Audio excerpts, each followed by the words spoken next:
Hello D friends, आज की इस वीडियो क्लास में हम बात करने वाले हैं कि एक व्यक्ति ने एनबीएफसी या फिर किसी बैंक से अनसिक्योर्ड लोन लिया था या फिर समझो कोई पर्सनल लोन लिया था और उस व्यक्ति ने उस पर्सनल लोन या फिर अनसिक्योर्ड लोन का डिफॉल्ट कर दिया। उसकी जो भी ईएमआई आती थी उसकी ईएमआई का उसने पेमेंट नहीं किया या फिर लोन की जो भी अमाउंट थी उसका रीपेमेंट नहीं किया।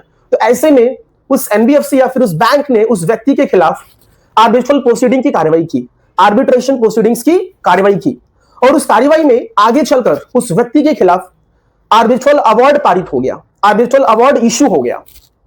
और उसके बाद हुआ क्या, आर्बिट्रल अवार्ड में यह लिखा गया था कि उस व्यक्ति के, उस लोन डिफॉल्टर के जितने भी चल संपत्ति है, जो भी उसकी मूल प्रॉपर्टी है, उस मूल प्रॉपर्टी को अटैच कर लिया जाए और अटैच करने के बाद उसको सेल आउट करके जो भी लोन की अमाउंट ड्यू है या फिर जो भी ईएमआई ड्यू है वो सारी अमाउंट को वहां से उसको सेल आउट करके वहां से रिकवर किया जाए।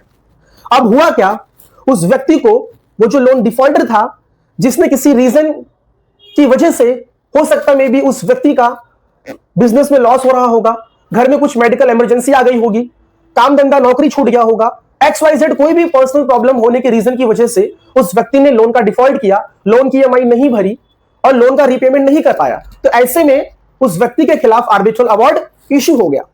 और जब उस व्यक्ति को आर्बिट्रल अवार्ड रिसीव हुआ, मिला, उसके मिलने के बाद 1 या 2 दिन के बाद उसके घर के पास या फिर घर पे कुछ 1 या 2 कुछ पुलिस वाले, लाइक हवलदार जो होते हैं ना, कांस्टेबल, वो आ गए और इक्का दुक्का कोई बैंक के ऑफिसर्स आ गए और घर के दरवाजे पर खड़े हो गए और कहते हैं कि भैया ये आर्बिट्रल अवार्ड पारित हुआ है, आपकी जो भी चल संपत्ति हम इसको अटैच करेंगे।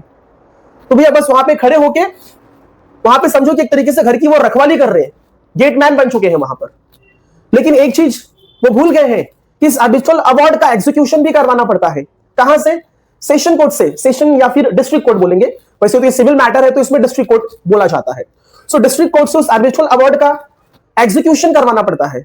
उन लोगों ने वो चीज करवाई नहीं बस, लेकिन उस लोन डिफॉल्टर, उस जो व्यक्ति जिसने लोन का डिफॉल्ट किया था, उसको बस डराने के लिए कि भैया हम बैंक के ऑफिसर्स हैं, ये अवार्ड पारित हो गया आपके खिलाफ, आपके अगेंस्ट में, हम बैंक के ऑफिसर्स हैं, आपकी जो भी संपत्ति है, जो भी चल संपत्ति है, जैसे कि टीवी हो गया, फ्रिज हो गया, आपका महंगा कोई फर्नीचर है, आपकी गाड़ी है, आपका 2 व्हीलर बाइक है, आपकी कार है, जो भी मूल प्रॉपर्टी है उसको हम अटैच करेंगे अब और इसको सेल आउट करके, इसका ऑक्शन करके हम क्या करेंगे, इस लोन की जो भी ड्यू अमाउंट इसको हम रिकवर करेंगे। इस तरीके से वो डराने के लिए वहां पर वो बैंक के ऑफिसर्स और कुछ 1-2 पुलिस वाले वहां पे आपके घर पे पहुंच गए। तो ऐसे में आपको डरना नहीं है। होता क्या है, डिस्ट्रिक्ट कोर्ट से या फिर हाई कोर्ट से उस आर्बिट्रल अवार्ड का एग्जीक्यूशन का भी एक अलग से ऑर्डर निकलता है, वो चीज भी आपको देखना चाहिए दोस्तों।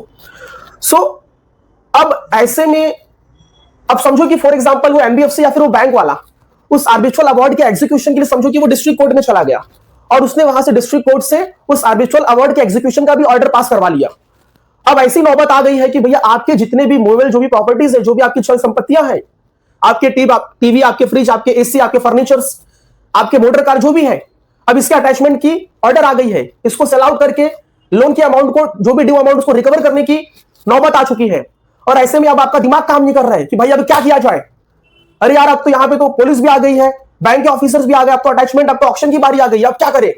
सो दोस्तों, इस वीडियो क्लास में मैं आपको इसी का सॉल्यूशन, इसी का हल देने वाला हूं कि किस तरीके से अपनी प्रॉपर्टी को अटैच होने से बचाएं और आपके खिलाफ जो अवार्ड जो पारित हुआ है, जो अवार्ड इशू हुआ है, जो डिस्ट्रिक्ट कोर्ट से अवार्ड के एग्जीक्यूशन का जो ऑर्डर आ गया है, जो डिक्री आ गई है, उससे कैसे बचा जाए और अपनी चल संपत्ति को कैसे बचाया जाए अटैच होने से, उसका ऑक्शन होने से, उसके सेल आउट होने से कैसे उसको रोका जाए, उसका उपाय, उसका सॉल्यूशंस आज मैं इस वीडियो क्लास में देने वाला हूं दोस्तों। और साथ ही साथ में ये आर्बिट्रल अवार्ड कैसे इशू हो गया, यहां तक कैसे ये सारी चीजें पहुंच गई, ये आपकी प्रॉपर्टी की जब्ती, अटैचमेंट, यहां तक की नौबत कैसे आ गई, आपने कौन सी गलती कर दी, आपको पता क्यों नहीं चला, यहां तक कैसे कार्रवाई हो गई, क्या गलती हुई थी, इसके बारे में भी आज हम इस वीडियो क्लास में चर्चा करेंगे दोस्तों। तो सॉल्यूशंस भी देंगे और आपने क्या गलती की, इसके बारे में भी आज हम इस वीडियो क्लास में डिटेल्ड में चर्चा करेंगे मेरे प्यारे दोस्तों। डियर फ्रेंड्स, सबसे पहले आपको यह समझना कि भैया गलती कहां हुई, ये आर्बिट्रल अवार्ड कैसे इशू हो गया, ये एग्जीक्यूशन का ऑर्डर कैसे आ गया। अरे मुझे तो पता ही नहीं चला, मैं तो गांव गया था, मैं तो काम धंधे में व्यस्त था, मुझे तो पता ही नहीं। सो दोस्तों, क्या गलती हुई, ये चीज को आपको समझना है। डियर फ्रेंड्स, जब आपका लोन का ईएमआई डिफॉल्ट हो जाता है, आप लोन का रीपेमेंट करने में अनेबल, असमर्थ हो जाते हैं। तो ऐसे में होता क्या, जब लगातार 3 ईएमआई बाउंस हो जाती है तो जो बैंक वाले होते हैं, जो एनबीएफसी होती है, वो आपके लोन अकाउंट को एनपीए में डाल देती है। दैट मींस कि आपके लोन अकाउंट को एनपीए डिक्लेयर कर देती है। तो उसके बाद उनको शक्ति और पावर, वो ऑथोराइज हो जाते हैं कि वो आपके खिलाफ लीगल एक्शन स्टार्ट कर दे दोस्तों। तो जैसे ही ईएमआई बाउंस होना चालू हो जाती है तो बैंक वाले क्या करते हैं, आपको नोटिस भेजते हैं, रिकॉल की नोटिस, डिमांड नोटिस। तो होता क्या है, जब ये नोटिसेस आपको आती है तो आप गलती क्या करते हैं, आप इन नोटिसेस का आप जवाब नहीं देते हैं, इसका आप रिस्पॉन्स नहीं देते हैं। आप काम धंधे में व्यस्त रहते हैं, आप मोबाइल के टेक्स्ट मैसेज को नहीं देखते हैं, घर पे कोई रजिस्टर्ड स्पीड पोस्ट के थ्रू कोई आपको कुरियर आया, आप वो नोटिसेस को इग्नोर करते हैं, मेल आया आप उसको इग्नोर करते हैं। तो ये सबसे बड़ी गलती यहां पे आपकी हो जाती है दोस्तों। तो यदि आपको कोई रिकॉल नोटिस आती है कि भैया आपका इतना अमाउंट ड्यू हो गया है, भर दीजिए, आपको डिमांड नोटिस आती है कि ये टोटल इतना आउटस्टैंडिंग अमाउंट है, भर दीजिए, और आप उसके रिटर्न में कोई रिस्पॉन्स, कोई फीडबैक, कोई रिप्लाई नहीं देते हैं, तो यहीं से गलतियां चालू हो जाती हैं दोस्तों। दूसरी चीज, आगे चलकर जब आपको लग रहा है कि इतनी नोटिसेस आ रही हैं, आप लोन का रीपेमेंट करने में असमर्थ हैं, आप अनेबल हैं, आपकी हो सकती कोई मेडिकल इमरजेंसी हो, काम धंधा छूट गया हो, आपके साथ में कोई घटना ऐसी घट गई हो कि आप काम धंधे पे नहीं जा पा रहे, आपकी हेल्थ इश्यू हो चुकी है, आप कहीं से पैसा इनकम जनरेट नहीं कर पा रहे हैं, तो कोई ना कोई एक जेन्युइन रीजन होगा जिसकी वजह से आप उस लोन का रीपेमेंट नहीं कर पा रहे। तो वो चीज के बारे में आपको बैंक को इंटीमेट करना चाहिए, वो चीज के बारे में आपको बैंक को सूचित करना चाहिए कि किस रीजन की वजह से आप लोन का ईएमआई नहीं भर पा रहे, किस रीजन की वजह से आप लोन का रीपेमेंट नहीं कर पा रहे। आपको एक इंटीमेशन लेटर तैयार करना चाहिए और आपको उस बैंक को, उस एनबीएफसी बैंक को जिससे आपने अनसिक्योर्ड लोन लिया था, उसको आपको इन्फॉर्म करना चाहिए। तो होगा क्या, बैंक समझेगी कि भाई ये जेन्युइन रीजन है कि ये बंदा इस रीजन की वजह से लोन की ईएमआई नहीं भर पा रहा है। तो कहीं ना कहीं बैंक आपको थोड़ा कोऑपरेट जरूर करेगी, क्योंकि भाई होता है क्या, चीजें कुछ होती हैं, प्रॉब्लम्स, कुछ ऐसे इंसिडेंट हो जाते हैं जो कि अनअवॉइडेबल होते हैं, जो हमारे कंट्रोल में नहीं होते हैं। अब मेरा पैर टूट गया, मैं बेड रेस्ट पे चला गया, मैं हॉस्पिटलाइज हो गया, मुझे कैंसर हो गया, मुझे कोई बड़ी बीमारी हो गई, मैं जॉब पे नहीं जा पा रहा हूं, काम धंधा नहीं कर पा रहा हूं, पैसे नहीं जनरेट हो रहे, कहीं से इनकम नहीं आ रही है, तो कोई ना कोई तो जेन्युइन रीजन होगा। और साथ ही साथ आप बैंक को यह भी सूचित करिए कि बैंक साहब प्रॉब्लम है, मैं पैसा लेके नहीं भाग जाऊंगा, मैं आपको एश्योर करता हूं, मैं आपको गारंटी देता हूं कि थोड़ा समय दीजिए, मैं आपका पूरा पैसा दे दूंगा, सूद समेत, ब्याज समेत, 1 रुपया भी नहीं खाऊंगा आपका, सब लौटा दूंगा मैं, थोड़ा समय दीजिए मुझे, मेरी पर्सनल प्रॉब्लम है। ऐसा कुछ आप इंटीमेशन लेटर आप बैंक को सूचित करिए, तो कहीं ना कहीं आपके पास एक प्रूफ, एक एविडेंस बन जाएगा कि आपका बैंक के साथ में बातचीत चल रहा है, आपका बैंक के साथ में करस्पॉन्डेंस चल रहा है। तो आपके पास एक एविडेंस, एक प्रूफ आ जाएगा कि आप बैंक के कांटेक्ट में थे, आप बैंक से लगातार कम्युनिकेशंस कर रहे थे, आप बैंक से लगातार बातचीत कर रहे थे, कोई ना कोई जेन्युइन रीजन होगा। सो दोस्तों, इंटीमेशन लेटर, ये चीज आपको आपके पास रखना चाहिए दोस्तों। तो कहीं ना कहीं क्या होता है, जब भी आप रिप्लाई देते हैं तो आप फायदे में रहेंगे, आपके पास सबूत रहेगा, एविडेंस रहेगा, जो कि आगे चलकर आपके खिलाफ जो आर्बिट्रल अवार्ड जो पास हुआ था उसको चैलेंज करने में आपको मदद मिलेगा दोस्तों। दूसरी चीज, जब आपके खिलाफ आर्बिट्रल प्रोसीडिंग्स की कार्रवाई चालू हुई तो बैंक वाले, एनबीएफसी वाले आपको नोटिस इशू करते हैं, आपको जानकारी, आपको इंफॉर्मेशन देते हैं कि इस फला फला मैटर में हम लोग आर्बिट्रल प्रोसीडिंग्स करने वाले हैं, हमारे मैटर को, हमारे डिस्प्यूट्स को हम आर्बिट्रल के थ्रू, आर्बिट्रेटर के थ्रू हम इसको शॉर्ट आउट करेंगे, रिजॉल्व करेंगे। तो आपको उसका भी नोटिस, उसका भी आपको मैसेज, उसका भी आपको मेल आता है। तो आर्बिट्रेशन प्रोसीडिंग स्टार्ट हुई तो उसमें आपको जवाब देना चाहिए, उसमें आपको ऑब्जेक्शन फाइल करना चाहिए। अपॉइंटमेंट ऑफ आर्बिट्रेटर हो रहा है, आपको बताया नहीं गया, आपके मन के मुताबिक आर्बिट्रेटर का अपॉइंटमेंट नहीं हो रहा है, कौन कौन सा आर्बिट्रेटर है उसमें सिलेक्शन चॉइस करना वो आपका राइट्स बनता है, उसके बारे में आपको बताया नहीं गया। यदि बताया गया तो आपने उसका रिप्लाई, आपको उसमें आपको ऑब्जेक्शन फाइल करना चाहिए था, कुछ ना कुछ तो आपको रिप्लाई देना चाहिए था, जिससे कि पता चलेगा कि आप बैंक के साथ में उस आर्बिट्रल प्रोसीडिंग्स में आप इन्वॉल्व थे, आप कंटिन्यूअस उसका रिस्पॉन्स दे रहे थे दोस्तों। तो कुछ ना कुछ तो आपको ऑब्जेक्शन फाइल करना चाहिए, आपको बैंक को रिस्पॉन्स देना चाहिए, आर्बिट्रल प्रोसीडिंग्स में आपको पार्टिसिपेट करना चाहिए दोस्तों। तो ये बहुत सारी गलतियां हम कर देते हैं, यदि आप ये गलतियां ना करो, कुछ ना कुछ तो एविडेंस रखो अपने पास, आप बैंक के साथ में लगातार कांटेक्ट में रहो आप, तो आपके पास बहुत सारे सबूत, बहुत सारे एविडेंस आपके पास इकट्ठा हो जाएंगे दोस्तों। उसके बाद जब आपको आर्बिट्रल अवार्ड इश्यू हो जाता है, तो जब अवार्ड इश्यू हो जाता है तो कोई डरने की बात नहीं है कि अवार्ड इश्यू हो गया तो फला फला बैंक आएगी, बैंक के ऑफिसर्स आएंगे, पुलिस वाले आएंगे, घर में घुस के पूरी चल संपत्ति को उठा के लेके जाके फटाक से नीलामी करके पूरी जो भी अमाउंट है वो रिकवर कर लेंगे। नहीं, इतना आसान नहीं होता है। अवार्ड पास होने के बाद उसके एग्जीक्यूशन का भी काम चलता है दोस्तों। इसी बीच में जब आपको आर्बिट्रल अवार्ड इश्यू हो जाता है तो आपको तो मैसेज, आपको तो नोटिस, आपको तो लेटर आएगा ही ना, तो कोई दिक्कत नहीं। उनकी इतनी हिम्मत नहीं है कि वो कानून के खिलाफ जाए, इलीगल तरीके से घर में घुस के आपकी प्रॉपर्टी, आपके फर्नीचर, आपकी टीवी, आपकी एसी, आपकी मोटर कार को बेचकर पैसा वसूल कर ले। नहीं, कानून है, नियम है, तौर तरीका है, प्रोविजन है, प्रिंसिपल्स है, उनको फॉलो करना पड़ता है। सो दोस्तों, जब आपको यह पता चल जाए कि आपके खिलाफ आर्बिट्रल अवार्ड इश्यू हो गया है तो आप अलर्ट मोड में आ जाइए, टेंशन मत लीजिए। बहुत सारे कानूनी उपाय हैं। यदि उस आर्बिट्रल अवार्ड का एग्जीक्यूशन का भी ऑर्डर आ गया है, कोई दिक्कत नहीं, कोई टेंशन नहीं। लिमिटेशन एक्ट है, समय अवधि है, टाइम है। आप जाइए, आपको 3 महीने का समय है, 3 मंथ। जब आपको आर्बिट्रल अवार्ड रिसीव हो जाता है, जब एग्जीक्यूशन ऑर्डर जब आ जाती है, तो विद इन 3 मंथ आप जाइए, उसको चैलेंज करिए, उसको सेट असाइड करवाइए, उसको साइड में उस ऑर्डर को फेंकवा दीजिए। आप स्टे के लिए जाइए। स्टे कहां जाओगे, किस कोर्ट में जाओगे?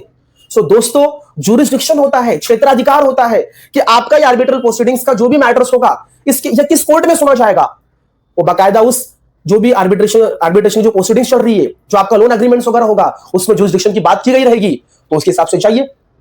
डिस्ट्रिक्ट कोर्ट में जाइए, सिविल न्यायालय में जाइए, हाई कोर्ट में जाइए। वहां पे जाकर वो जो आर्बिट्रल जो अवार्ड जो पास हुआ है, जो एग्जीक्यूशंस का जो ऑर्डर आ गया है, उसको रुकवाइए, उसको चैलेंज करिए, उसको सेट असाइड करवाइए, उसका स्टे ले लीजिए, तो कहीं ना कहीं आपको रिलीफ मिलेगा। ये उपाय है, ये सॉल्यूशंस है। सेटिंग असाइड के लिए the arbitration and conciliation act 1996 के सेक्शन 34 में जाइए, आप सेटिंग असाइड करवा दीजिए। उसके बाद स्टे का प्रोसीडिंग करवा सकते हैं आप सेक्शन 36 सब क्लॉज 2 के अंदर दोस्तों। सो दोस्तों, the arbitration and conciliation act 1996 में प्रावधान दिए गए हैं कि सेट असाइड कैसे करवाना है, स्टे की प्रोसीडिंग कैसे होगी। तो आप जाइए, पिटीशन फाइल करिए, हाई कोर्ट में जाइए, डिस्ट्रिक्ट कोर्ट में जाइए, कोई दिक्कत नहीं, बस एक पिटीशन फाइल कर दीजिए, खत्म।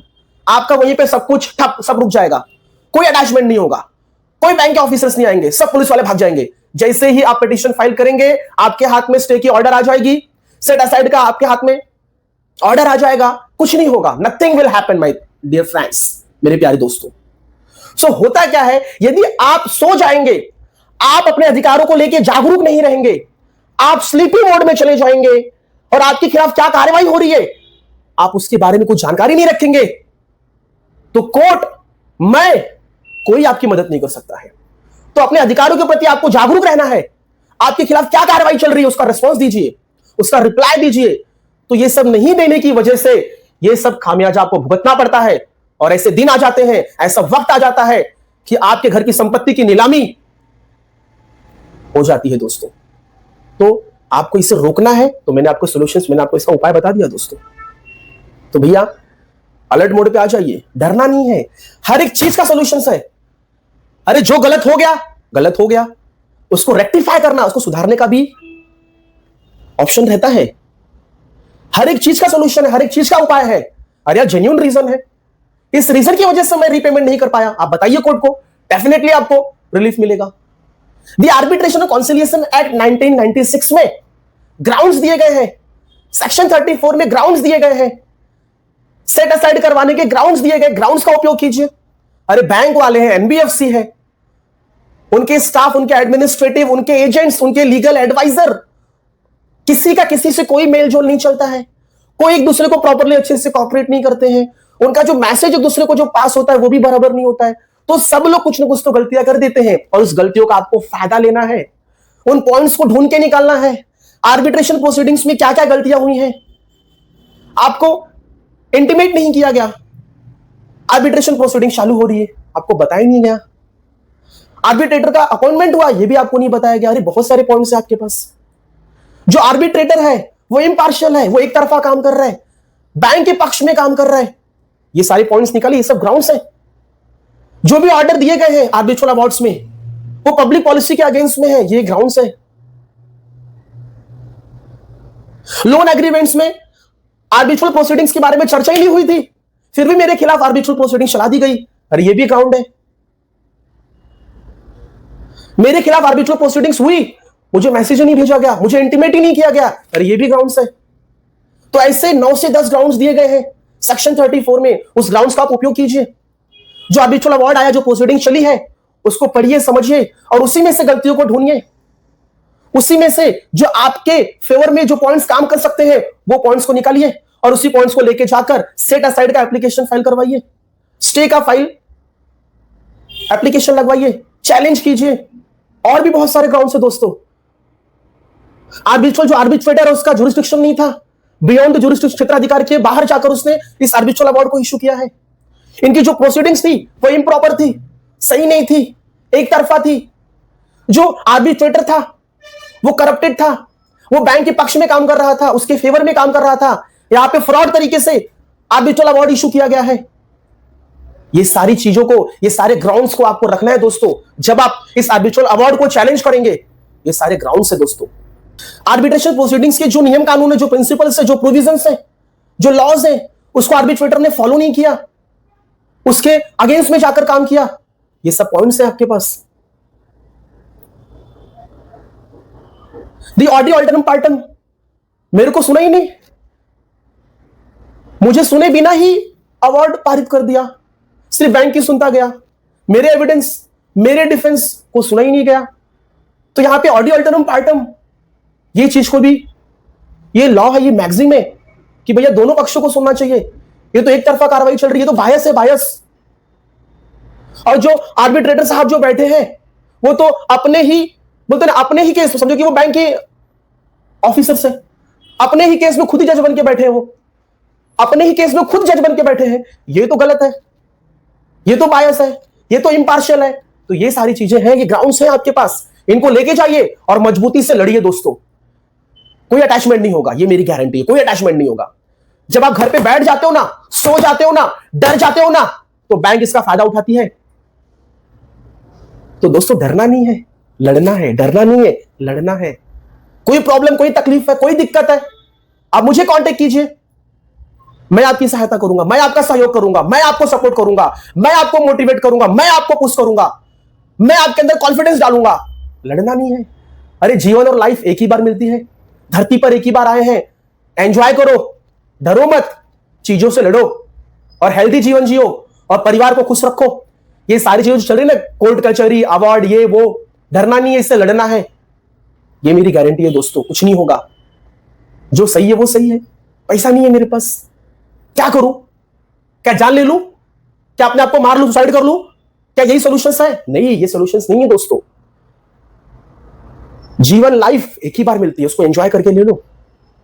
उसके बाद कब आओगे पता नहीं।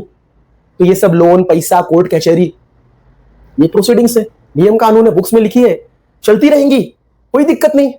जैसे वो चल रहे तुम भी वैसे चलो, रेस्पॉन्स देते रहो, आंसर्स देते रहो, कोई तकलीफ नहीं होगा दोस्तों। इट्स माय गारंटी, कोई तकलीफ नहीं होगा। बिंदास खाओ, खेलो, कूदो, एंजॉय करो और ये सारी चीजें आती रहेंगी, इनको साथ में लेते चलो।